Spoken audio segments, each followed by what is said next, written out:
Why are you laughing, bro? You laughing already? We haven't even said it. We haven't even started the show. He's laughing already. We are on CP time. CP. Welcome to the Pedro and Hannibal channel. Yeah, CP time, definitely. Appreciate you. Appreciate everyone that's already in the chat, hanging out. It's okay with Pecco. Was it Pecro? It's not Pecro. It's all good. Same thing. Listen, Qualia can call me whatever she wants. What up, shout out to the chat. Hector, Qualia. We got Jerry. We got Right Here Rodeo Steve. Holly. I saw somebody else in here earlier. There were some people in here earlier. Appreciate all y'all. So thanks. Definitely. So, Pedro, how are you doing? It's funny. I was the last one to figure out that you had a little bit of a car accident last night. I think I text today, or I think I sent a message like, "Hey, you actually wasn't an accident. That was for real." Yeah, it was for real. I didn't make that one up. Yeah, somebody. So I'll give you a real quick. I'm fine. Everything's fine. Car's okay, drivable, but so I'm trying to pull into an Aldi last night. It's about 7:00, maybe. Almost done with my day, and a guy. There's an entrance and an exit in the Aldi parking lot, and the guy was coming out of the entrance only way, where I was trying to turn in, and so I'm trying to turn in. He's trying to come out, so I couldn't get into the parking lot. Guy behind me rear ends me and hits me hard enough to where my back bumper piece fell off, my muffler got detached, and part of his front grill came off. He hits me, backs up, and takes off. So I got a license plate number and everything, but who knows what's going to happen. But my back was a little weird last night, but I thought I'd wake up this morning and feel a little sore, but I'm fine. So It sucks because, I'm sure he didn't have insurance or maybe some warrants, and that's why he left the way he did. Yeah, but it is what it happens. So everything's fine. So especially getting any kind of car accidents, and especially the person runs away. It's like it happens, unfortunately. But good thing you were in a parking lot too, and people don't understand this. No, I was on the main road trying to get in the parking lot. He hit me. He was probably going about 40, 45 miles per hour, Hannibal, I would say. So, he hit me pretty good, and my car moved up a little. But I was trying to get into the parking lot, so it wasn't like fender bender kind of deal. But I got it is. It was all right. I'm good. So. Yeah. Hector says Pedro hire a lawyer. How much money do you think this person who smashed and dashed? Not a lot. Not a lot. Probably. Yeah. I mean, hard to say all the way, but. Yeah. How long was the last time you had like a car accident? Seemed like hanging out with you for a minute. You don't. I haven't been years, maybe decades. That long. I couldn't tell you last time. I remember the first one I ever had. I was like 17 or 18. I hit somebody going. It was like a little fender bender kind of deal. Yeah. Man, I don't know. I can't think that might have been the last time. Yeah, I don't get in the car. Yeah, it's weird. But Hector did mention you have back pain and also neck pain. Your neck and your back. My neck and my back. My neck and my back. I won't. I'll give me $4 million right now. Hey, listen, if I thought I could take $1 million, I'd load it up. But I'm not talking about it. Oh yeah, I was gonna get giggity. You're coming in. FBI coming in hot. Something with that joke. Do you think the FBI was trailing you, effed up, hit you, and they had to leave because they can't? What are you gonna say? They come out. You're gonna see the suits. You're gonna see the black suits. You're gonna see the sunglasses. They can't reveal themselves because they're still tracking because of the DoorDash crimes unit. They still, they're not ready to take you down yet. What do you think? Listen, I am not a hard man to find. Okay, so I don't know how they haven't found me yet. I mean, the FBI must have some papers going on. Yeah, I guess. I'm easy to find, guys. So it is what it is. So yeah, but I'm glad you're doing fine. But obviously, make sure you're keeping up with your health because, like I said, certain injuries they may be good, may feel okay, and then it gets worse. And see what happens there. My shoulders and my chest is sore, not from a car accident. For last week, I've been going back to the gym. So I think I've mentioned this many times in the show. Wasn't that many people checking it out, but trying to get a little healthier. I'm gonna be 39 in 11 days. Oh yeah. And so it's over. So I'm like, all right, because I think for I would say the last few years, I was regularly going to the gym, but I think pandemic and then a year after that, I slacked off a bit. Like I would rather edit a video than like get in shape. So Yeah. I'm thinking, okay, school's back in session. I'm able to have some more free time. There's no more excuses. I'm gonna go in the gym, do my thing. So last 2 days, so it was Monday, Tuesday. I Mhm. went in and basically and stupidly did the exercises that I would normally have done when I was doing it like 5 days a week or whatever. Mhm. So today, I'm so sore. I can barely move my shoulders because I did like chest workout and like shoulder work. Yeah. I had to take a nap today, emergency nap. I had to call my woman. I said, this was happening. When you went to pick up the boy, I went to the gym. I can't move right now. Help me out. Now she was Damn. laughing a little bit, Damn. but As trying to she get my should. stuff together. As she should. She should. It's embarrassing. I gotta get. Listen, but if you're sore, Hannibal, that's a good thing. You work muscles, like you actually got. You know Yeah, what I'm saying? It's a good thing. So I forget. And that's part of the reason why I don't want to work out. I hate this stage, the stage of you haven't done it in a while. So now your body is showing you how weak you've been, and we got to yeah, repair, restart. So like yeah. everything is sore. The legs a little sore. I did a little some leg workouts, but I'm going to get it together because again, I got to get to a decent shape. So when I get the HGH, Yeah. it starts to Yeah. build up. That's another thing, Yeah. guys. I will be eventually taking some kind of HGH. Yeah, I'm trying to like Joe Hannibal's Rogan. going all in. He's going balls Yeah. deep. He's just going all in. He's just, he wants to look like Busta Rhymes or Dr. Dre. Just Dr. Dre, did Timberland swole. get it too? I think it was a few of them. Timberland, yeah. Some Me, weirdly I'm good. swole I'll rappers. stay at my 160, 165. Like I'll just stay that way for the rest of my life. I ain't gonna be taking those steroids or HGH or whatever. Like I ain't doing all that. So. Listen, I gotta keep it make it look nice. You could you could be the brawn in the group. You could be the tough one. Yeah. I'll be the swole coach. I'll do like this and like, hey guys, you guys need to listen to me. And then I walk, I'll hold the phone. It's this big bulky. Oh yeah, Paige, I didn't tell you this, but I do have an Eli clip. We'll probably do it at the very end. It's kind of weird. It will coincide to what we're talking about today. A little bit. Weirdos on YouTube. Yeah. Are we all weirdos? Because we are YouTubers, and it's a little weird, right? Like we all have some little quirks. Some are worse than others, or more dangerous than others.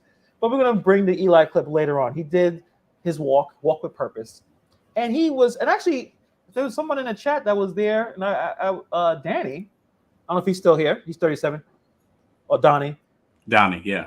He was trying to explain to Donnie, everyone has said a slur when they're angry. Everyone. You haven't, Donnie? Then you must be a saint. Everyone has lost their mind and yelled out all types of slurs. It's a natural thing. Like, we all make mistakes, but people have pushed us to the limit to say the N-word or to call someone the F word. To throw out the most vicious attacks on a panel. We all have done it, apparently. So I'll show that. A little bit of that. That's interesting. I will say this. I'll admit, I've called people out of names and stuff, but like not. Yeah, slurs. I don't slurs know. Like, all right, getting into a argument with a stranger, you call them a bitch or something like that. Yeah. But to lose your mind the way he on has the lost internet, his mind on the internet, and make it seem like that's okay. No. At least in my opinion. So we'll bring that up as well. But before we get into some of the, I guess, NFL schedule next week, they got some games going. I know that you are a motivational guy. You like a real motivation guy. You actually show your weaknesses, your flaws, something that you've had to go through, not just talking about how awesome you are walking in the park. Right. So you know how motivational videos kind of go, right? The TikToks, the Reels, the stuff you see on YouTube. So this is actually a pretty funny video. The difference between women's motivational videos and men's motivational videos. So let me show you this real quick. Let's see that. TikTok for girls and motivational TikTok for guys is completely different. Because on the girl side, it sounds like this. You're the prize. You're the queen. Yes, queen. Be in your feminine area as you should. Ooh, look at you, girl. Get your lace done. Look at your booty. Do your thing, baby boo. You don't need a man. But if you do get a man, he has to be a rich man. I love doing well, rich. And then men motivational TikTok sounds like this. You're weak. You gotta get off your ass. You ain't got no money. You ain't got no beat. You don't drive a Bentley. How many Bugattis you got? What color's your Bugatti? You gotta hit the gym, get your life back together. What if John Cena slaps your mama? What you gonna do? Nothing, cause you're a weak ass, punk ass. Built like an anorexic Jada Picker Smith. Look at that. Too broke to get free stuff. Look at you. You ain't got no money. Get your bag up. Wake up at 5 a.m. Go to sleep never. That's what you mean. Sleep is for the weak. All right. So hold up. Now we know why Hannibal was at the gym this week. He saw a video and he's like, "Fuck, I got to get my arms bigger." You know why? Exactly. What happened was I was looking at old pictures. Yeah. I was going through some old pictures and I saw how I looked like in 2020. I was like, wow, don't look like that. I need to get it together. But isn't it interesting the way we talk to men or how we talk to each other and how women talk to each other? Whereas more of a I don't know if it's a validation, but affirming, like, hey, you're doing great. You got this. Rather than like, man, it's like more of a, no, you gotta get your shit together. Like, all right. Yeah. Now, the one line is, you too broke to get free stuff. That line hit me because I'm like, damn, that was deep. Damn, I mean, the most successful people get free things all the time. Get free things, You're so broke to get free stuff. You don't got a Bugatti? Get your stuff together. You got no bitches. You ain't got no. I just found it pretty funny. I don't know if you guys check out a lot of that motivational stuff.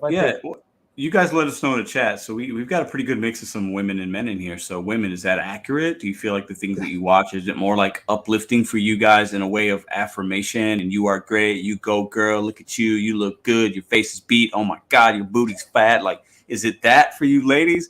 And dudes, if you're looking for stuff, because I watch some things like that, similar to that. Yeah. And is it about like, you're a piece of shit, look at you, you're a scrub, you ain't gonna get no ass. Look at you. You got no money. Is that what it is? I mean, you guys, drop some chats in the chat. So it's kind of big. It's kind of like the Andrew Tate. He's not the first one who done this, but there's a few of them that do more like they're motivating, but it's more like a football coach kind of thing, or at least the old school, like your Vince Lombardi kind of coach. Yeah. What's that? What's the guy who? There's a few of them where they're very, really aggressive. It's the old school mentality. Like old Bobby Knight from the college coach and like Bill Belichick, and it's like old school. And listen, if I'm being honest, Popovich. Oh man, Popovich made guys cry. I mean, Tony Parker talked about it. He made me cry. Like, do we need more of that, or do we need more of the Tony Dungy-ish? Phil Jackson kind of, philosophy. I think as a coach, you have to know who you're speaking to. Okay. And as a leader, as a coach, you have to know your audience and know that Hannibal might need one thing and Pedro needs something else. Right. I think we do lack over the last few years, we've gone a little soft. That's my stance on it. I think we do people need a little more tough love sometimes. Not everybody wants to hear it and might not be ready in that time to hear it, but it usually benefits more. I think if the too much coddling that we do and everything's fine and everything's going to be okay, you are perfect. But what if you're not? What if everything isn't okay? And then you're basically just pacifying somebody, right? So I think there obviously has to be a good balance, but I think there's too many weak people out here, especially men. That's how I feel. Yeah. I think not enough men are willing to have a tough conversation and really sit down and be told what's really going on and really dig deep into why are you at this point in your life? And not too many people are afraid of either being canceled or I'm going to offend you. Sometimes you got to be offended. It could be, it can be done correctly to where you're not personally attacking the individual. You're just laying out the facts and saying, hey, I've been there before, so I'm going to give it to you straight. And that's kind of where I lean. I think we need a little bit more of that. Yep. Bodacious CNO said, both seem weird to me, to be honest. I mean, I think if you don't want to, I guess the extremes, you don't want to go too extreme, right? Yeah. It should be a little bit of a balance. Bobby says a Full Metal Jacket drill sergeant get me going. Everyone has their own, and that's what they said, the powerful, or at least the strength of coach, knowing what exactly works and when it's not working and realizing that, okay, I'm doing a drill sergeant thing. That's not working. It's not getting the team to where it needs to be. I need to change it. Problem is, there's some coaches that they get too set in their ways, and they can't change. They may not even know how to. I like the Tom Thibodeau, the Knicks. We'll see how well the Knicks do. I hope they get back to the playoffs. He's been known to be like, drill sergeant, being really aggressive. Eventually, you're so aggressive that it turns off. Like people start turning away. I'm not going to deal with this. So we'll see how that goes. Let me actually put out. We're not going to talk about the NBA because NBA hasn't started yet. Let's get into the NFL. Both our teams embarrassed the city, our way of life. Can it get any worse than that, Pedro? What do you think? No, 40. It doesn't get much worse than that. Me, but yes, but it's only only 1 week, so I'll say this, okay? Losing to the Packers is something that the Bears are used to. I didn't expect it, but if we lose to Baker fucking Mayfield and the Tampa Bay Buccaneers on Sunday, I'm gonna lose my shit Monday on the podcast. They won the game. I'm telling you that right now. All right, so that's 1:00 on Sunday. I'm gonna lose my mind Monday night on the podcast because I hate Baker Mayfield. I don't like him. I don't like how he looks. I don't like how he plays. I don't like how he talks. So if we lose to Baker Mayfield, I'm gonna lose my shit Monday. So I hope we win. That's all I gotta say. Hopefully, it's a good rebound game for you guys. Hopefully, and the Giants are playing the Cardinals. I don't know. Hopefully, I don't know. The Cardinals lost 2 as well. I don't know. I hope they win. That was such an embarrassing display. That was bad. You know what? 40-0 is pretty bad. Yeah. I think they've spent a week being ashamed of themselves. I think they're gonna win. You have to come super strong, super focused. You let the entire city down. The Jets won, and Aaron Rodgers snapped his whole whatever in half. I think we're gonna pull it through. I think so. The Jets play the Cowboys. They'll lose to that team, obviously. Where's Nova Hustle's at? Commanders won. They're playing the Broncos. The Broncos didn't look all that great. They may be 2-0. Ain't that something? I know, crazy. Right? And they got Sam Howell, and defense is good, but come we'll on, see, Hector. Man. Interesting. Really? All right, oh, no way. Did you see what happened to the Giants? No way, Hector. Let's place a bet on that one. I'll give you whatever the point spread is as well. So I didn't get to see the betting lines. I would say, let me look it up real quick. I would say right now, let me see. I'm pretty good at guessing. Would you even touch that game? I mean, I'm going to say they're going to be 9-point favorites. Yeah. Let me go real quick. Let me see where we got. I'll show maybe you right maybe even 10. 7.5. 7.5. Oh, I would. They're going to take the points. I'm not taking. Yes. They're gonna. You think the Jets gonna cover? No. I'm saying I think the Cowboys will cover. Okay. Yeah, that's what I'm saying. Yeah. Yeah, Hector, you're gonna cover 7.5. You think they're gonna win? I'm sorry. And usually I don't want to bet on. I don't bet on New York teams. I realize that too. Too much emotion. You think the best of the situation. It's not gonna go that way. So I don't know. Don't touch that. Don't touch that. Me and Hector can do a little bit. But yeah, what bets are you going to do though? I know you said you want I haven't thought about it yet. I haven't looked. I gotta look and strategize a little bit. Let me share that real quick, you guys. No more. Oh yeah. So another thing that I'm announcing, I'm not doing any more parlay bets. Done. I call bullshit. I bet you do a parlay. I bet Hannibal looks. He's like, God damn! If I paid $10, I could win 1,000. All right, let me do this 13-leg parlay. Can't do it. It's not working. It's not. It just doesn't work. And I want to. I could have.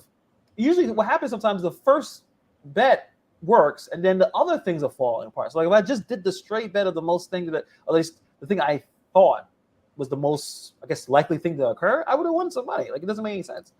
Hector says I ain't betting. I got a car. I'm broke, and I don't want to take my money. Yeah, that makes sense. Oh, he's talking about the Jets bet. Yeah. I don't know. So I'm looking at some of the lines here. Raiders at the Bills. That's 8.5. Yeah, the Bills gonna come back and probably beat up the. You would think would think they would. They should be pretty upset. You would think Josh Allen would have a good game. Chiefs +3 to the Jaguars. I gotta see if Kelsey's gonna play or not. That to me, that's a big deal. Point. If he does or doesn't, that swings a lot either way, in my opinion. So, damn, Giants Cardinals +4. Nope, don't do it. Nope, I'm not gonna do it. I ain't touching that, bro. Don't even look at the Giants at all. Just look at the other teams. Yeah. So Bears -3. Bucks. You think that's pretty good? Yeah. So the Bucks are getting 3 points. They're at home, so that's usually the home team gets 2.5 to 3. So they're pretty much saying that's a pretty even. The Bears have to listen. Like I said, Monday is going to be a shit show if the Bears don't win. I'm coming here and it's going to be. Listen. Yeah, they got to win. They got to win. Yeah, jamming, gig mom. That's how they get you addicted. They give you the high at first and for the win, and you lose and you chase that high. Yeah, I'm actually thinking about later on, not right now, making a video about online gambling and how easy it is to do now, since I think a lot of states already have it. And I wonder how bad is it affecting people with certain addictions. These apps, man, they're super, super addictive. Now you can bet anytime you want. In New York City, I'm sure it happens in other places of the country. You can play Lotto. Yeah. Download an app. I think it's called Jack Pocket. I don't know if it's around other places, but I can play Mega Millions, Powerball. And when you download this app, just like the gambling apps, the notifications will pop out of nowhere. You're not even thinking about gambling. Oh, Mega Millions is $105 million right now. Oh, well, come on. You put some money in it. Connect your Venmo account, your bank account. It's robbery. Most people, I mean, that's how I look at it. It's it's entertainment, but a lot of it is an addictive. If you have an addictive personality or whatever, and it's at your fingertips and it's easy, you just link a bank account. I mean, you don't. Back in the day, you used to have to use a bookie, get in your car, go to the horse track, or go to the casino. You used to have to actually think about put clothes on. Now you can do everything from the comfort of your home if you're in one of those states. It's dangerous, man. It's dangerous. And a lot of people are already struggling financially, so they look at, okay, I know I don't have a lot of money, but I got this $100. Maybe I can flip it to $1,000. That's not good financial advice. It's not good financial money management when you're already broke or don't have a lot and you're risking more than you should risk. It's predatory, man. That's how I look at it. But I don't have a gambling problem, so it's easy for me to say that, I guess. But I don't know. But I guess you look at it, and I guess in general, do you think the companies and the people who are developing the apps, you could consider that predatory? That it's too easy to jump in. A little. I do. The one thing I have noticed, at least with I use DraftKings and FanDuel, mostly FanDuel. Just not they may have done this a while ago, but when you've been on the app for a while, they will let you know how long you've been on the app. They will say, "Hey, you've been looking at this app for 2 hours." Just let you know. How long you've been. And that's probably procedures that they probably had to been forced. That's probably a regulatory thing. Or regulatory to just let you know. Kind of similar when we're doing the gig apps and you're doing, you've been out for 8 hours and you're going back on it. Just let you know. Yeah. You got about 4 hours left because I can't let you just do this forever, you madman. Or mad woman. Slow, at least there's some indicators, but like you said, it could be regulatory. But it's interesting. I'm gonna research a little bit more and see if it is. I mean, it's still. I think it's $1 billion business.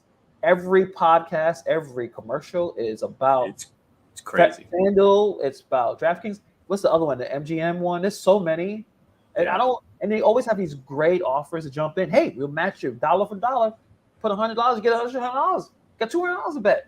So because they want to sink you in, man. It is fun. It can be entertaining, and you could bet on anything, and especially now with fantasy UFC, and football. And it's UFC, some boxing going on, and I had one beautiful bet last year where I guessed all the main events on UFC. Total luck. Didn't follow any of the fighters. I was like, I think that it just did that a few other times. It didn't work.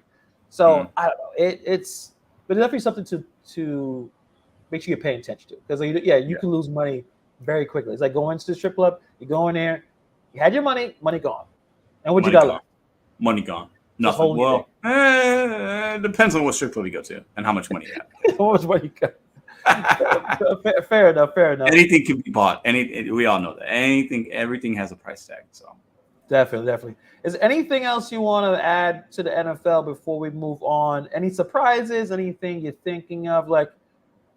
Is it too early to even have? No, I think we got to get about a month in. Once you get to about 4 games, 5 games, you can kind of see who your team is a little bit. I think 1 week it's just been a fun week. It's NFL kickoff week, but we can't look at a team that played really well or really bad and say that's who they are right now, right? A lot of injuries, a lot of things happen, a lot of turnovers in the first week. Usually, people are just starting to get the feel of everything. So. I'm excited. We got football tomorrow, Eagles and the Vikings. So we'll see how that goes. 2 pretty good teams, playoff teams from last year. But I just need the Bears to win. That's all I'm like. Everything else is like whatever, right? So, but I'm still gonna wait about a month before I really feel if how the teams are gonna kind of shape up, if that makes sense. So. Gotcha. Dad Dash is in the house. What's going on? If you watch the lines, I had to stop. I had 5 screens up, cashing out, making bets, making money, or losing it about a minute. Oof. Yeah, I mean, listen. I can't do all that. Some people, it's kind of like similar to day trading. Some people got it and they can figure that out.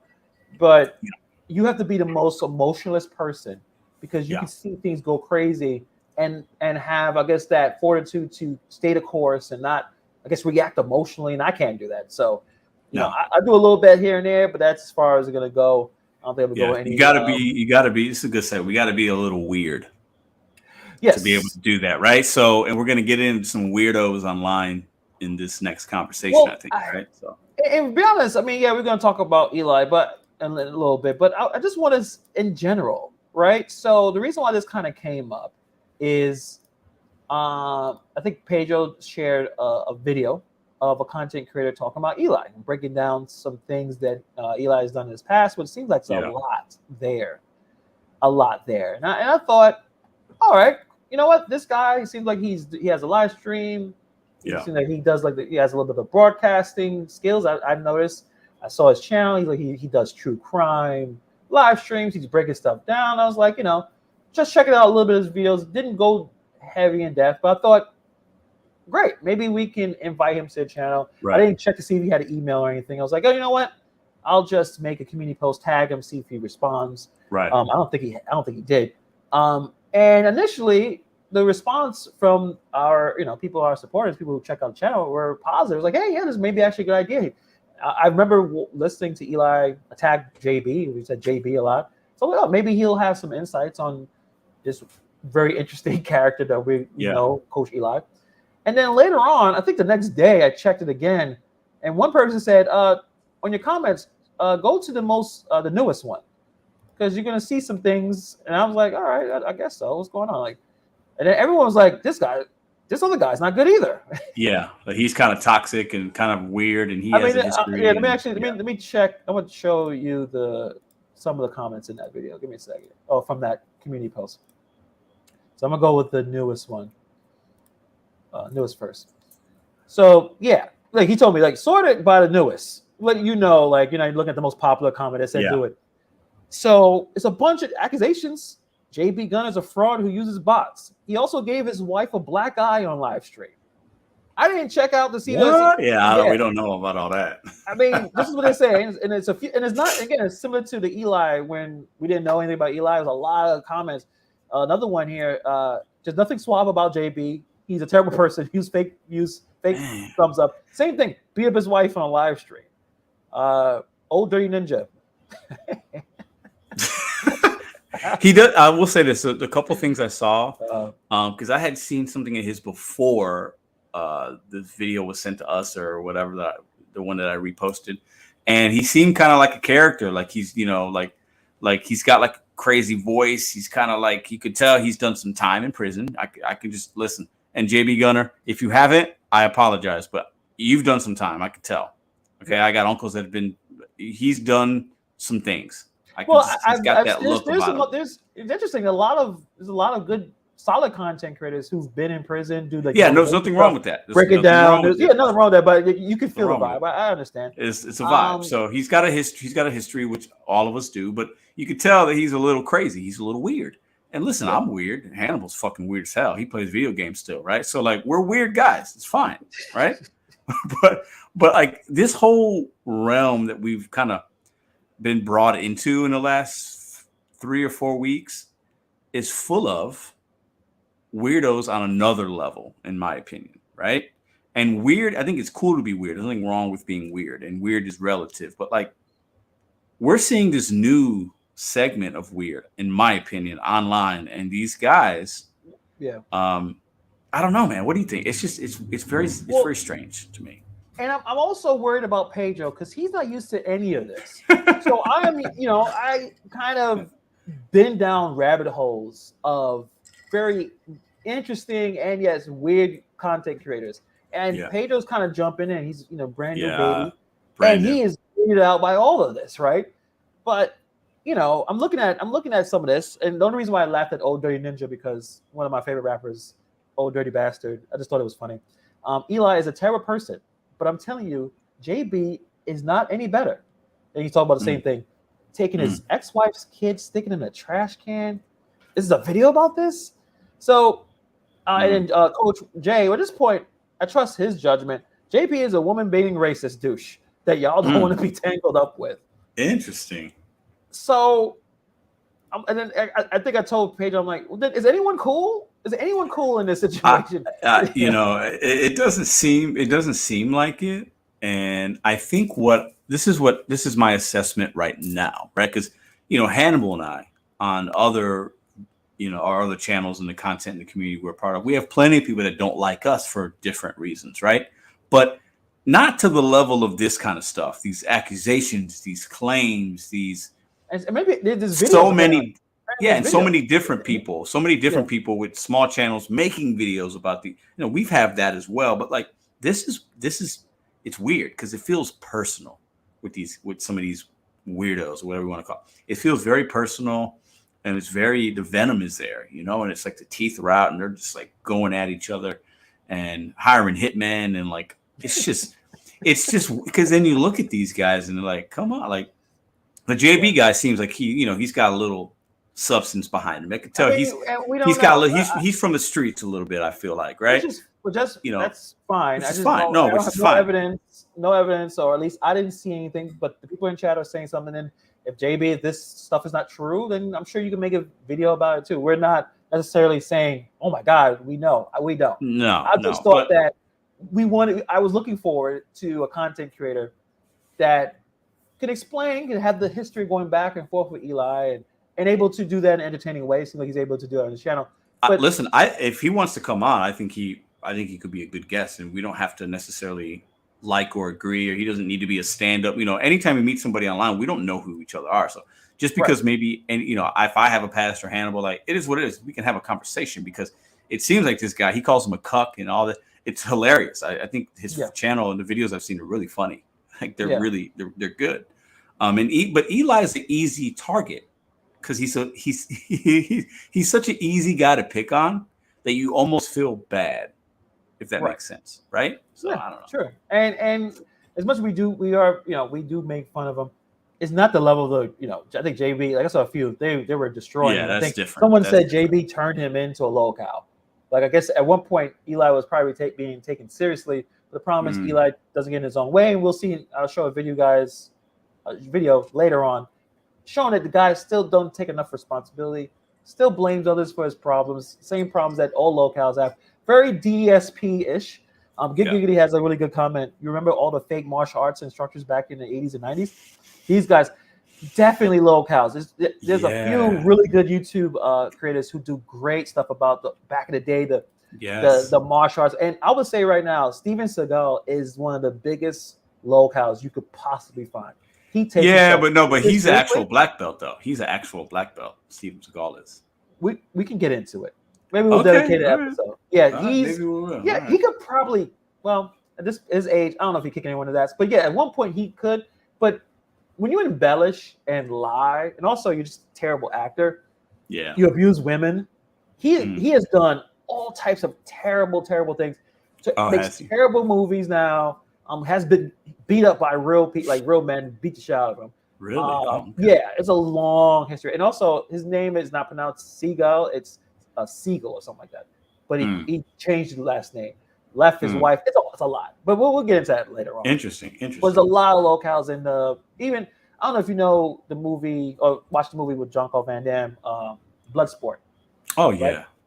Remember at the end of the movie, this movie was supposed to be based on a real person that had all these crazy world record knockouts, knocking out a guy. I didn't know it was based on real. I didn't know that. Okay. The man's name was Frank Dukes, right? And it's a real person. Huh. He told people this story of there was a real combat, secret fighting or competition called the Kumite, out there somewhere, and I won it. And I did all these world records, and people believed it and made a movie about it. And then later on, they realized this guy was complete full of shit. Listen, I like Bloodsport as a movie. I think it's a good movie. Bloodsport. I mean, that's a classic. But it was supposed to be based on real life shit, and it wasn't. The guy was a complete fraud. Red Pool Jack. Yeah, Frank Dukes was the greatest martial arts fraud ever. Absolutely. Interesting. I didn't know that. But it's funny. We're talking about the weirdos online, and that's not to offend anybody because we're all a little weird. It's awesome. That's what we're not saying. Like these. There's levels of weird. We're definitely weird. I mean, yes. I'm weird, but I think for the most part I keep it in. I don't want to expose too much weird. Pedro, you're borderline weird. You're borderline. You sometimes you let it out. No, listen, no. I am pretty weird, but I don't give a fuck. I'll just let it out. It is what it is. I say stupid shit sometimes. I might, I don't know, clown myself, but I'm weird. But I think for me, some of these guys we talk about and what we're seeing is they're weird without really knowing it. Like they think they're cool. They think they're a coach. They think they're tough. No self-awareness. And and the internet, being a content creator or whether if you're on Facebook or whatever, right? Social media, it's now very easy to express yourself and be a fraud, be a fake guru, and all you got to do is have a couple people that believe you, and you feel like you have this false sense of a community. And I think that's what these guys have. A bubble, right? Yeah. There's a community. It's only a few, and they all enable each other and all say, and that's the thing interesting about the Eli thing. He's caught saying some really racist things, and he said years ago, as if he wasn't an adult. And still in his 40s and 50s, as if he was 25 or 15. And then other men, black men, which I find amazing, finding ways to say that I was all right. Talk about that a little bit, Hannibal. I think what happens is these men are the ones I'm talking about. They are so desperate for that community that they will allow certain things to even portray their own morals. Because the other guy I was talking about, what's his name, Robert, throws out the race card every 5 minutes. Yeah. This guy is recorded yelling out the N-word, and he's like, and basically trying to defend him because Eli didn't have a great defense. He's like, it was a mistake, and I don't mean that. I love black people. I had a black waiter at Outback Steakhouse the other day with me and my girlfriend. He was hold on, stop. He said that? No shit, no bullshit. He said that. How does that? I have African. He says he used the word. I have African American friends. Usually, when you say that, and then you use the reference. Bro. I had a black waiter at the Buffalo or whatever restaurant he talked about. So, are we supposed to clap you? Are we supposed to applaud that you didn't ask for a white waiter instead? It makes you not racist because you let a black guy take your order. You fucking idiot! Like that to me is like ridiculous. He's in California, so it's weird that. He feels like a liberal to me, like a liberal. Oh no! Listen, I'll call it. He's super Democrat, super liberal. So for him 100%. To be weird, and that's the thing too about a lot of ultra liberals, they try too hard to be. I love everybody. Yes. And then he's like, "Are you hiding something? What's going on?" It's a lack of confidence. And listen, if you're liberal in the comment section, we're not a political show. Hannibal and I are not. We don't lean one way or the other, really. But like. A lot of them tend to, at least in my experience, I got a lot of family members that are super left, right? And like they tend to like always want to just everybody needs to like them and everything's great and the world's fantastic. No, it's not, and not everybody needs to like you, and you shouldn't like everybody, right? Absolutely. So. There's lines, you have. So Bodacious, another good comment. I don't like the pandering. Pandering pisses me off, and it happens a lot here in New York City. They'll look at you and they'll think, well, you're black and you went through so much, so I'm going to treat you like a puppy. Like, don't treat me like a puppy. I don't look at myself as a victim. It weirds me out. Do you think that's even worse sometimes when people, try to like? I be honest. I'd rather deal with the guy who just doesn't like me rather than the one that's pandering. Like, you don't like me, pretending to like you. Yeah. Right? It's like, all right, cool, man. Just you stay in your area, I stay in my area. We fine. Yeah. Like, I don't need to try to get into every community. It just, at least personally. But when they're pandering, oh, you can't. Oh, we got to stop this whole voting law situation because Black people they don't have IDs. It's like, what are you talking about? Of course, we don't have IDs. We mean you shouldn't vote if you don't have an ID. We don't know who you are. You're gonna look at the voting roll. That's me. That's my name right there. Okay, here's your voting. Oh, go ahead.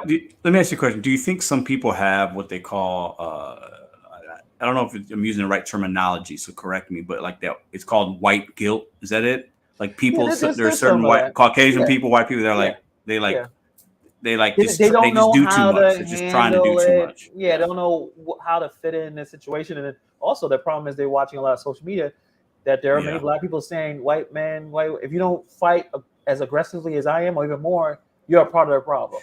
Yeah. So they got this going on. And it's a really good comment here.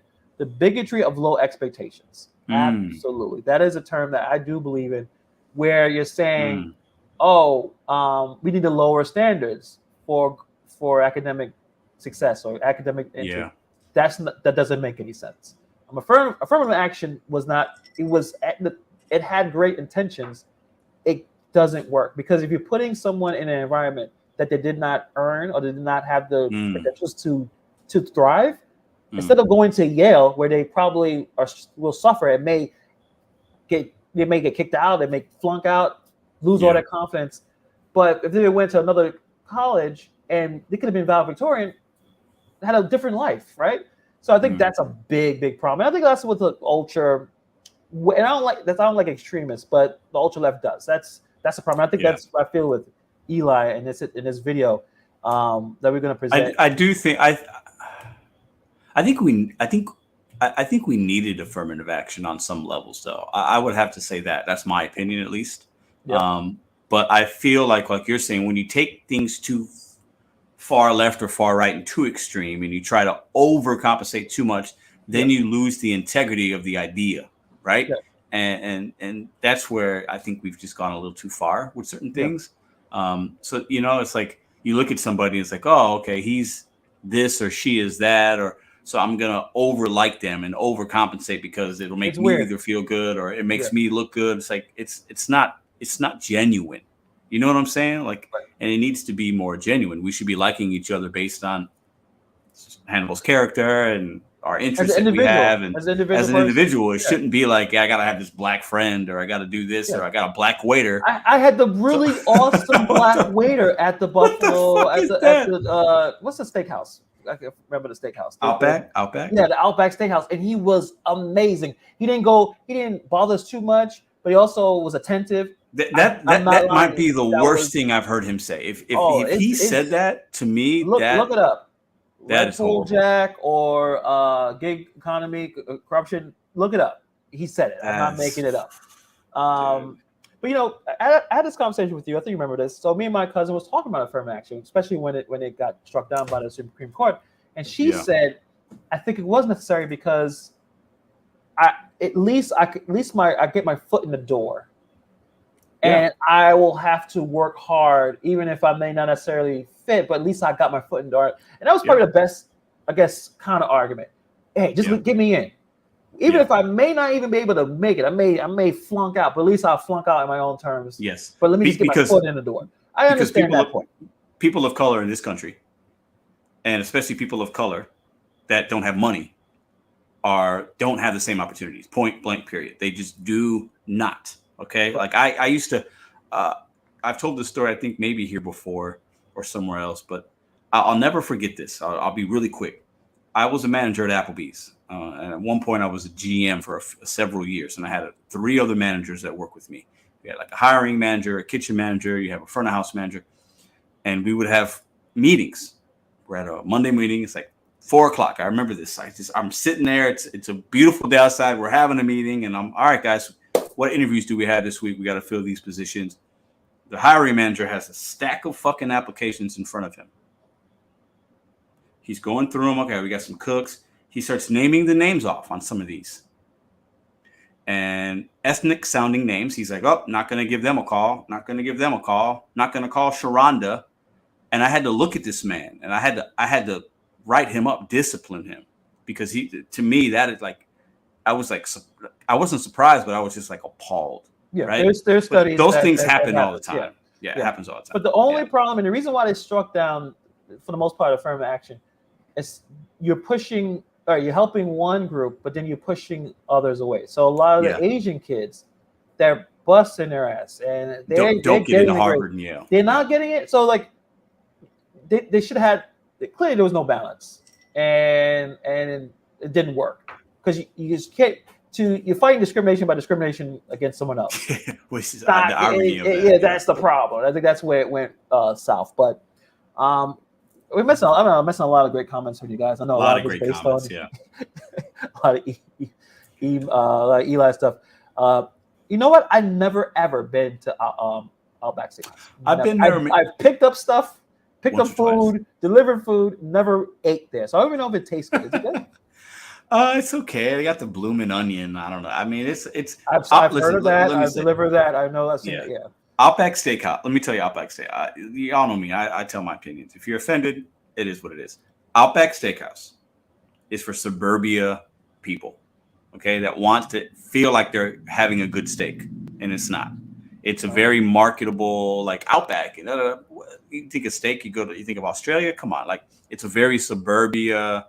Olive Garden, chain. Applebee's right there, chain. Yeah. It's not somewhere you should go to get a good steak. That's my opinion.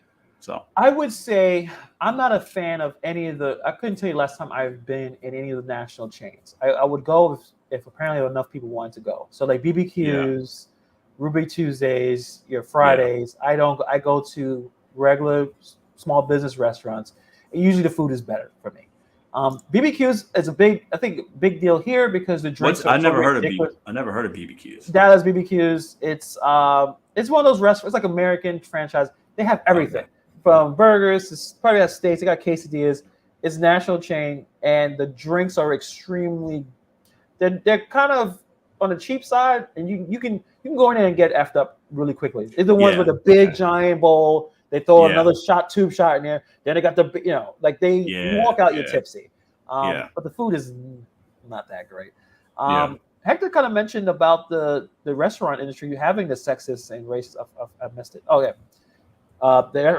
He said the restaurant industry has a racist and sexist atmosphere. It can. The restaurant industry, listen, Hector's not wrong, but I will say this. I think my opinion is, everybody should work in a restaurant or the service industry at some point. You get to understand community and dealing with customer service. You're usually in restaurants, you're working with a pretty diverse, in some places diverse, like all different kinds of people, shapes, sizes, cultures, all from other countries, different ages.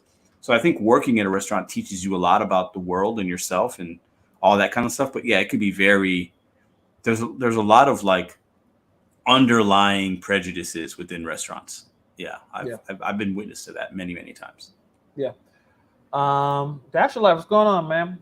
Thank you for coming through. Some South African Americans who benefited from action forgot where they came from once they were in a position of power.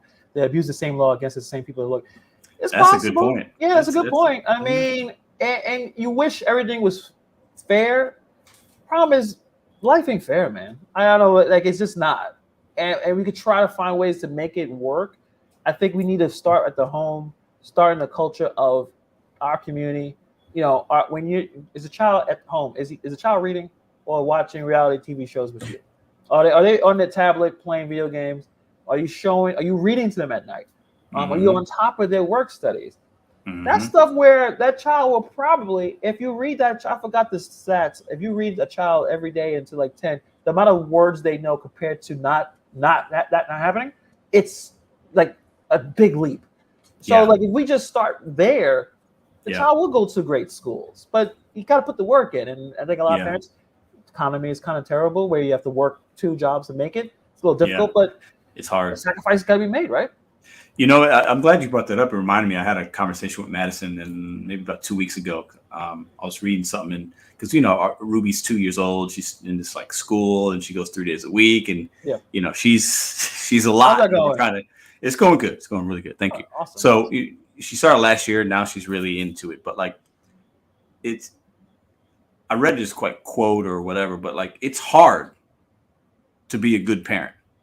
Like it's hard. Absolutely. It's work to be a good parent. You could be a parent and you could be a shitty one and whatever. And if you're a shitty one now and don't care as much and aren't thinking about the things that Hannibal's talking about, it could be easy now, but it's going to be hard later, right? But you're going to pay for it. You're going to pay for it, right? You're going to have a man in your house at 55 or something years old and is a total man child and you can't take walking in the park and not paying his bills. Like, yeah, you're going to have that, right? So, but you want to read, and we try to do that, but it's hard. It's very hard to be a good parent, right? Because you're always thinking maybe you're not doing enough, or is she doing this, or is he doing that? Like, and your son's what, 10 now, or how old is he? He's 9. He'll be 10. He's 9. Okay. January, and I would say my wife, one of her career goals that she wanted to do is be a teacher.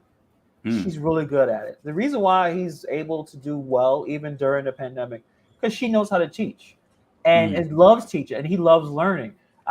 Most kids, when you see them going to school, they got the pouty faces, they're angry, probably like someone yelled at them just to get to this point.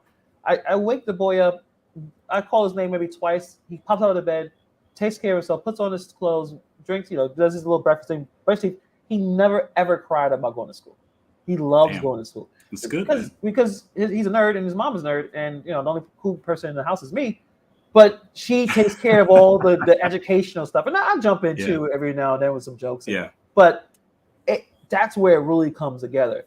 But unfortunately for others, being a man child, not taking responsibility, that stuff happens. So let me know if you're ready to put this video up. Let's get into it. His walk with purpose. So let me give you the backstory. So I think I don't know if Donnie's still in here, but Donnie was giving him the business in the chat because Eli basically says the same thing. He complains about haters and trolls, and he keeps saying, I apologize for my past behavior. Why don't they just leave me alone? They keep attacking me, they'll attack my girlfriend. This is the same thing. But he's still trying to figure out, how can I get out? Because right now I think he's realizing that he's in the gig economy. The community kind of pushed him out. I think he realized that now. He's realizing there's no way I'm able to finesse this group. Too many people know what I did. Listen, in this community that we're talking about, that we're in, we're hustlers, we're workers. Right. Some of us cry and whine, but we're human. But we can see through bullshit. So that's why it didn't work. Well, he tried it for a week or two. Then now he's moving on, but he's still stressing. Yeah, but we've all said certain things when we get pushed to the limit, and so this is where it goes back and forth with Donnie kind of typing in the chat. He's reading it in his weird way, walk and then look over and to see what's happening. So we'll stop it. It's about a 3-minute clip. We'll stop in between. Hey Joe, let me know if you want me to stop it, whatever. All right, let's go. I'm ready for a good laugh. You hit the nail on the head, and many of you others did as well. My trolls and haters are sending you folks highly edited clips of what they want you to see, but they're not sending you the parts of what it took for me to say what I said. Just like you're not seeing what was done to antagonize Angel to react. So Angel is, I guess, a friend of his, but he's also apparently, what Donnie said in chat, is he black? Hold on, is he black? Is Angel black? I think. Is Angel a black man? I don't know if he's black. I think he was. He was in the Robert Reese thing after you left, and trying to defend him, defend Eli. Okay. Yeah. But apparently, some people said, he's horrible. So he's apparently a horrible person. Said some horrible things. Apparently some racist things. I didn't hear it. I didn't see it. But that's where he's kind of defending him, because defending him is defending himself as well. That way, you have to understand, when something like that happens, it's a two-way street. If you antagonize someone beyond the point of no return, which a lot of people out here on YouTube do that for clicks, sometimes people will flip out. It happens. It's inevitable. It happens. It's just like a volcano. When it builds up enough pressure, it's going to erupt, and lava's going to come out. A human being's the same way. We can only take so much. No matter how strong we are, we can only take our buttons being pushed so much. Okay. What? Okay. I'm trying to understand it. because he's talking about YouTube, right? He's not necessarily talking about real world. He's talking. We're in the YouTube thing where you express yourself, you express your opinions. So if a black person push his buttons enough, he can't help but lash out and say a bunch of racial slurs. He's not even thinking of like, why would you need to say it? You can call a guy an asshole, and that's still slurs. Call him a bitch. You can still do those. Yeah. Right. Yeah. Why do you need to call out someone's disability or call out someone's race? Like, I don't understand where he's going with that. Like, you have an idea? Like, I guess he's doing it. If you push me, you bound to snap. But we're talking about YouTube. You're not even talking about on the street where maybe you get into altercation. But even then, if I argue with a white guy, what would I wouldn't necessarily have to go and just say a bunch of racial slurs to him. Like, we could just be doing like what two men do, curse each other out. Yeah. So why do we need to go with I don't understand that point he's trying to make. Okay, I'm gonna give you my assessment, and we've only known this what do we want to call him? Coach. We've only known Coach for a couple of weeks. Okay, Coach, and he lives at home with his mom, which is whatever. Many cultures are in this country. You take care of your mom, you live together. Nothing wrong with it, but I do have an opinion about that. But that's for a whole nother stream, maybe. I think he has some deep mommy issues. I think that's why he's acts the way he acts and still at home and never been married and has no kids and looks the way he looks and talks how he talks and does what he does. And he's got this fake guru coach about him because he wants to help people because he just he's missing something. Right. But I think the thing about YouTube is, he talks about a volcano erupting and everybody erupts. It's okay. You could actually stop streaming. You don't have to stream. So I think Eli is the ultimate victim and he likes it. He plays the victim card. He wants that. He goes and does these StreamYards and these lives and he knows the trolls. His first sentence most of the time is, all right, are the trolls here yet? The trolls. I'm going to block the trolls. It's like his persona. It's become his identity to be a victim and for people to not like him and for him to play the victim because he's a weak human being. And I think that, if he was a smarter individual, he would say, well, okay, these people are coming at me. I don't need to do these things. I don't need to feel like this. So I'll stop doing it. And I don't, then you don't need the volcano doesn't need to have to erupt, but he wants the volcano to erupt because that is his identity. That's how I look at it. That's how I look at Coach. Because being a victim is kind of like a security blanket. Absolutely. Like he says, identity. He doesn't know how to handle not dealing with people who are attacked. I mean, he's looking at this as an attack. Right now, he's looking at it as an attack, which is fine. It is what it is, right? We've been attacked. Like, I don't come on and ever complain about any videos made about myself. There's been really nasty videos made about me, made about Pedro. Yeah. I don't want to say I'm going to internalize it. Not everything is meant to be for the internet. Is that accurate? Like, if I'm really mad, I can kind of express it in other ways. I don't need to come on here and not say complain, but I don't need to do that. Like, not everything is meant to be. It's not everything that's meant to be on the internet to be expressed, and not everything's meant to be shared. And that's something that I've struggled with. I sometimes tend to maybe overshare or show my emotion on a video, and sometimes it makes me feel better in the moment, but also it doesn't necessarily mean it's necessary to your point. Right. So I think it's a really good point. There's times when I'm not happy, I'm ranting to some of the people that care about the most. And I'm sure you guys care too, but I just feel like we all have problems. So I don't want to necessarily come in and start showering everyone with my problems. Sometimes it's good to even have these conversations where we're talking about someone else's problems, not worried about our own right now. And maybe we can learn something from this experience. Like I said, with Dash of Life, how Wyatt says there's no accountability. You could try to figure out, okay, what can I do differently? Rather than lash out on a live stream. If you talk about live stream panels, you can just leave the panel. Oh, this is not working out. F this. Yeah, they may call you a coward and call you names, but whatever. You're not yelling out the N-word, which is worse, I think. It's crazy. It's crazy. And I think Eli stepped into this gig economy space and did some videos, and he would comment on my videos and say things. I think Eli likes me a lot. Eli, if you're watching, I think you What he really said? like He me. don't hate you. He said, I think my channel is what he wishes his channel would be. I think he wishes he had as many people watching and engagement, and he sees me doing the motivational stuff, and it's way better than his. And I think that there's an underlying jealousy there. Right. But I think he also likes that because then it allows him to play the victim and pretend and just really act like a child. He's like a little boy. It's like it's very sad. It's just I don't know. It's funny though. It's entertaining. So we talk about weirdos on YouTube, and we're all weird. That's not like supposed to be a jab at any one individual, right? It's just a word. But I feel like on YouTube, like it's just funny. It's entertainment. I think we have to remind ourselves of that sometimes. Is that this is entertaining, and while at times we might tackle serious subjects and stuff, we want you guys to be entertained. We want you to learn something. We want to and hopefully be entertained and have a sense of community within the chat. And the community that he has been a part of are people that don't like him for the most part.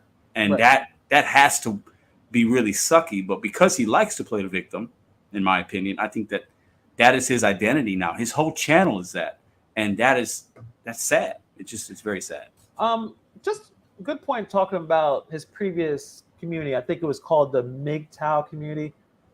Maybe we could talk about that on Monday because Pedro, again, Pedro is still a small baby in this weird. I'm an infant. He does not know anything about MGTOW, which is men going their own way. He already had some comments about it. My wife had some comments about it too. Like these guys just can't get no woman.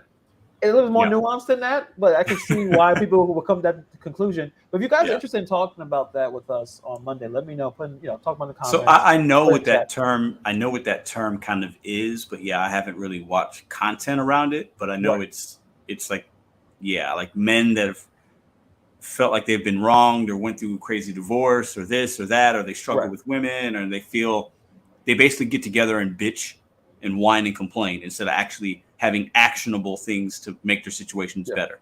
And those kind of men, to me, I can't be around though. Like that to me is like very victim mentality, and I don't like that kind of kind of individuals. So so we'll go in there. We'll check it out. I think there's nuance to everything of why even someone maybe come to that conclusion. But let's finish up a little bit of this video of him. Before we have to release the tension. It builds up. Well, that shows they are a weak person and will show their true colors. It's not about weakness, Donnie. There's a difference between being weak and being pushed to your limits. So Donnie's basically letting him know that this is you're not putting any accountability. You're basically saying, I've said these things, but these guys said something else to me and made me really, really mad, and that's why it went the way. But Donnie's showing true accountability. It is wrong, and you're not even really settling with that. It does not settle well with Eli when he says, no, that's weak. We've all been weak. We all have had moments of weakness. He can't even say that. He can't say it. It bothers him to no end to even have that in his mind. Right? Let me finish, Russ. Okay, I don't consider Angel to be a weak person, and I'm not a weak person either. But if you push me to my limits, I'm not saying this about you, I'm saying in general, if someone pushes me to my limits, I'm going to snap. So anyone would snap.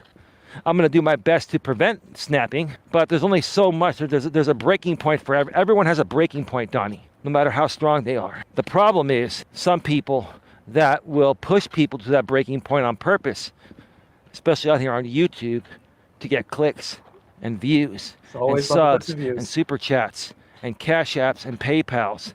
It's pathetic. What I'm telling you guys here is the absolute truth. When I hear someone say something racist, I'm like, grow the F up and stop living in the past. When you can better yourself on getting to know someone and set a good example to future generations. Stopping the slurs is crossing the line. Stooping to slurs to a person of a certain race. You're right. But Donnie, here's the thing. Have you ever slipped and used a slur in the past by accident? Probably not on YouTube, but in the real world, Donnie. Have you ever slipped and used a slur? Okay. So I'll say this right now, and there's no way I'm sure you guys would never find a video because it doesn't exist. I never slipped up arguing with anyone outside, well, regardless of the race, and just slipped up and just said a bunch of racial slurs. It just never happened to me. Eli does this. Put in the one in chat if you have never used a racial slur. If it ever slipped up, put a one in the chat. If you have never, because Eli is saying we all have. But please, put a one in chat if you have never, because I have never. You know what's funny is he plays the victim when people question him on his bullshit. Yes, right? So absolutely. it's actions and things that he's done, and people troll him for that. But then he plays the victim. Whereas you and I, people might lie about us or talk about our women, and we should be able to get mad about that because that's not fair game, right? But people are trolling him and questioning him on things that he did that were bad. That's the difference, Eli. That's the difference there, right? Yeah. So these are things that are recorded that you've done or said. So you like to play the victim, bro. And it's so sad, man. It is weird because I'm trying to think. Like I couldn't. Most of, at least in my life, when I encountered racism was not necessarily in person. It was online. The first time playing Xbox Live on the old Xbox, that big giant controller, big black thing with the green X in the middle of it, you would go online and you'd be hanging out with your friends or whatever. It's all voice chat. And if they started hearing a certain voice, they'd be like, "Oh, hold on, no, what's up?" I would hear people say, "Oh, this sounds like a black guy in here. Sounds like an N-word in here. Let's," and then most of us would be like, "All right, here we go." And it's funny, we never ever went back in the same racist like jokes. We just clown them or beat them, beat them in the game. We never went back and forth with, okay, well, this white guy is gonna say something about me being black. I'm gonna retaliate. It never came to that conclusion because we would actually hang out with everybody. It wouldn't just be a group of black people. We're all playing a video game. So I don't understand his mentality. But like you said, I think he feels. You know what? He may feel bad about this, but it's not enough to show that he's taking accountability. It's just weird. I'm gonna offer this, and I haven't even asked Hannibal about this, but it is what it is. Okay, listen. Yeah. I had an idea today, and I was gonna do it maybe on the main channel on Sunday, or maybe talk to Hannibal about doing it here. But on YouTube right now, I've been seeing there's obviously the drama and this and the allegations and the lies and the little stabs and the little jabs at each other and all this. We're talking about each other, but we're not talking. We're talking about each other, but we're not talking with each other. Right. So, Coach Eli, the other people that we've talked about, if you want to be a part of the show, you could be a part of the show. We can have a man-to-man roundtable about these things and why you do what you do. And you got questions for me, I'm an open book. Like, I give no fucks, right? Yeah. So to me, right, those things, those things can happen, right? Because I think while it's entertaining to talk about this and for me to call you a victim and, a locale and a cuck and all these things, hey, if you want to come on the show, just come on the show, man. But I don't, I doubt that. He said he's retired from all live stream. Bullshit. He said he was going to not do this, and then he does it. That is also true. But he could be scared right now. Maybe he'll jump in. You'll never know. Yeah. We can set it up. Hector had a question. He says when he talks to his boys in NYC, there's an NYC lingo where we call each other a certain word. Is that racist? I think I know what he's talking about. Well, here we don't, I would say for a lot of the community here with other black people, I don't necessarily ever see anyone flip out when they see Puerto Rican person or it's Dominican different. person. I think it's different. So maybe different areas, but here, no, we don't necessarily, especially I know Fat Joe at one point talked about this and said how he feels like he's comfortable saying it, and no one ever messes with Fat Joe. I think it was funny. It was actually. It wasn't a controversy, but it was like a news story when J-Lo had one song with Ja Rule, and she said it. She said nigga once in the video, and it was like, oh my god, I'm like, she is Puerto Rican.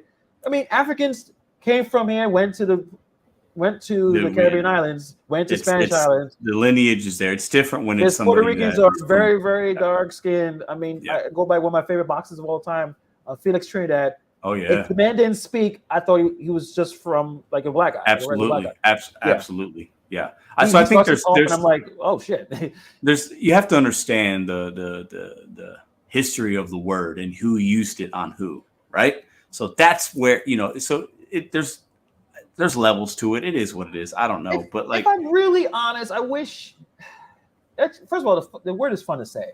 I'm sorry, I know it doesn't, but it's weird. It is. But would it be nice if no one said it? So it won't be this weird double talk or apprehension. It would be ideal, but we don't live in an ideal world. So it's not going to happen. Where like your favorite song, your white dude, and your favorite rap song, and it's a few of those words in there. Yeah, you better be careful where you say it. But I'll say this right now: there's some concerts. You go to some outdoor concerts, some of these big concerts. I'm sure some of them they get drunk, they drink enough. They're yelling the words out. Oh, we're going to see it. We're going to see it at the concert we're going to go to in a couple of weeks. We'll probably see that there, right? Will they do that in Brooklyn? Maybe. You don't think? I don't know. Wu-Tang in there? Maybe. I would say no. Okay. They'll do a look around. They're like, all right. Because they're not. It's not racist, but context. So I know they're saying their song with that word. I'm not going to flip out because they said the word. I understand nuance and context. But it's interesting when the other guys that defended Eli, you defend that context. He literally said, "I said it out of spite." He said it. He used that word. He used the N-word and then said, "I'm doing it out of spite." He's to intentionally hurt this person. Yes, he was using it in a venomous way. Like I think many in chat said he used the hard ER. Right. I don't know for you if there's a difference or not, but for others there is. There's a little. I mean, so I just think at the end of the day.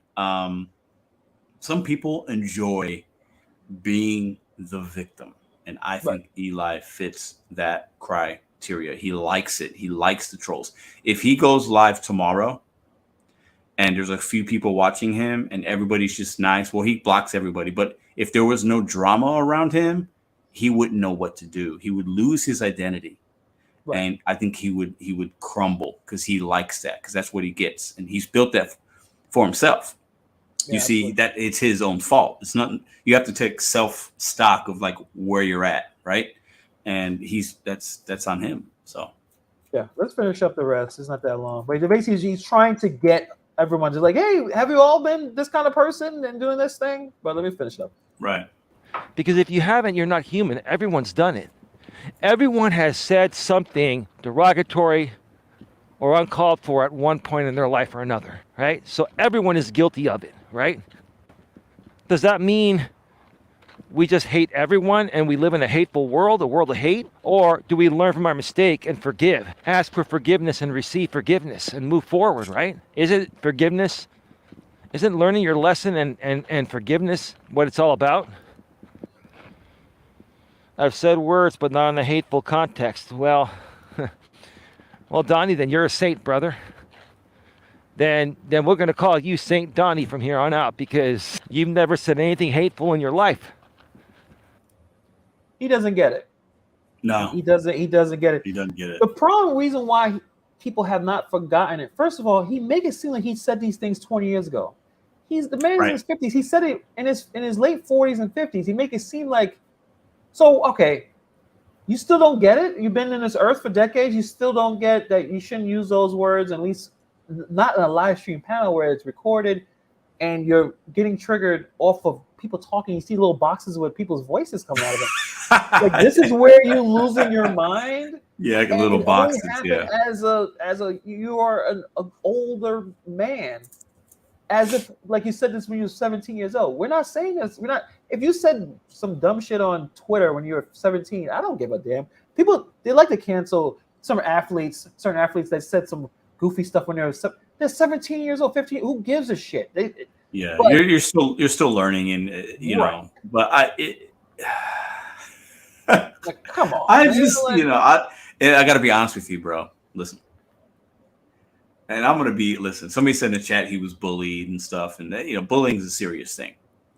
I wasn't really. Well, there was a little bit of a time. I moved around a lot when we were growing up, and there was times where I was a new kid several times, and you get kids that test you, and you feel like you're getting bullied, and you either got to stand up for yourself. So I've felt that. I've had that happen, but it's not about what happens to you; it's how you react to it.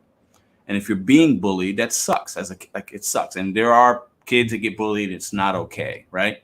So maybe that's where he has his victim mentality. Right. It came from that. I can see that. Right. And he wasn't strong enough to figure out how to fight for himself and stand up. And, not everybody is built that way. Right. But it's just really hard for me to listen to him talk. And I don't know why. His voice and it feels like it's like his tongue is on the top of the roof of his mouth all the time. I think it's a little bit of, it's probably a lisp or something like that. It's probably and listen, if you got a lisp in the chat, it is what it is. If you're offended, I'm sorry, whatever. But I can't. To listen to him talk is like nauseating. It's the words. It's mostly how he present himself. It's just it's hard to kind of understand what he still doesn't get it. He doesn't get it. I'm sure he'll make another live tomorrow talking about this, and they keep attacking. Yeah, and he's gonna mention Madison again, and he'll say, "Why don't?" And he's gonna, because that's what men do. Weak. Right. Men talk about women that aren't involved in this. I'm talking directly about this gentleman. There's a big difference. So but I think on Monday, I think we'll kind of break down the MGTOW. I think, and there's some people here who knew him from that area, and I'm gonna try to bring a nuance because I know, like you, just like my wife, you guys are trying to clown them.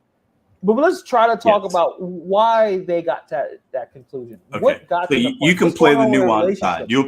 You play the nuance side. I'm going to be the fucking asshole Monday. I play that really well. So let's do it. I'll be ready. And especially if the Bears lose, I'm already be geeked up. Oh, boy, you're going to be good. Oh, yeah. Listen, for the stream's purposes and Hannibal's sanity, the Bears need to win on Sunday because if they don't, and we're going to get into this topic. Who has the easier shot to win their game? Eli? The gloves are off. No, at least you had Eli Manning. But the Giants or the Bears? Giants who are the Giants playing again? They're playing the Broncos? No, Cardinals. No. Hold up. They're playing the Cardinals. Oh, yeah. I think the Giants have a better shot. The Cardinals are worse. They're worse than the Buccaneers. So yeah. So we'll see, man. We got. I'll be honest. I would like the Bears. I would like the Bears to be 1-1. I want the Giants to be 1-1. At least they make it more interesting.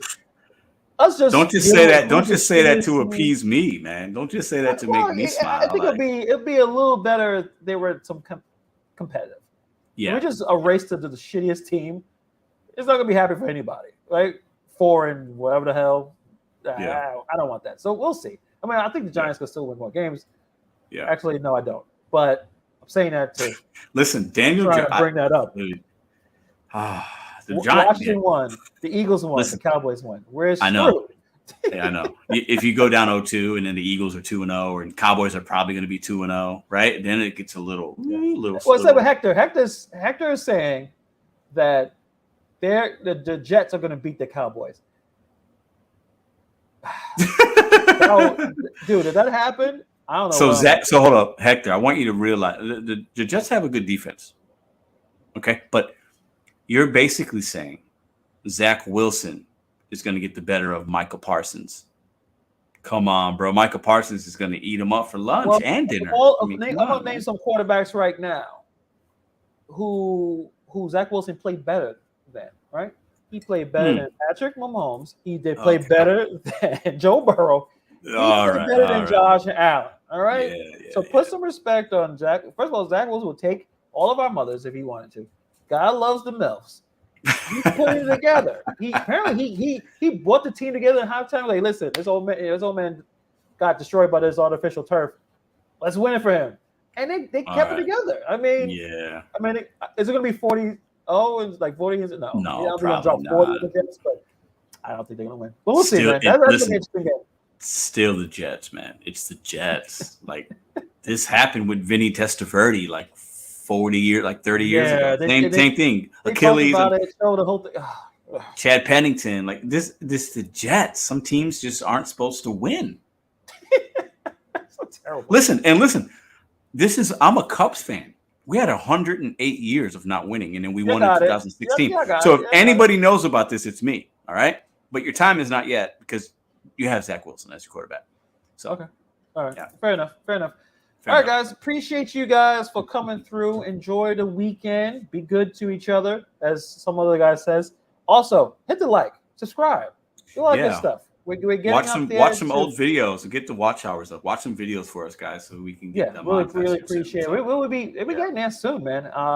Appreciate you guys for coming through as always. Anything else, Pedro? Always throw it back at you in a weird. God, way. I'm just. We'll figure it out. We'll figure out a We'll sign figure off, it like out. he says. This guy. All right, now, guys. Have a good night, and we'll see you on Monday. Peace.